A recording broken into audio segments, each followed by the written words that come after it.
ya maisha bado inaendelea. Ekebengi anatoka Kisii ambako ndoto huanzia, kutoka mashambani nyumbani mpaka mbali kutafuta maisha. Jina lake likaanza kusikika, mitandao ikaleta umaarufu, video na burudani zikafunguka, watu wakasema Ekebengi ni nani? Ekebengi, Ekebengi, kutoka Kisii mpaka diaspora. Ekebengi, Ekebengi, ndoto zetu hazina mipaka. Ukianguka simama tena, ukichelewa usikate tamaa. Kutoka nyumbani mpaka dunia, safari bado inaendelea.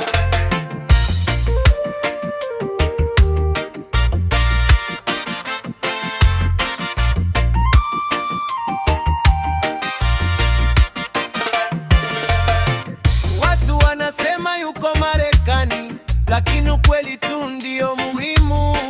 Tusifuate maneno ya mitani, chanzo cha habari ndio msingi. Kisii inajivunia watoto wake wanaotafuta maisha mbali. Mmoja akifanikiwa ugenini, habari hurudi mpaka nyumbani. Ekebengi, Ekebengi, kutoka Kisii mpaka diaspora. Ekebengi,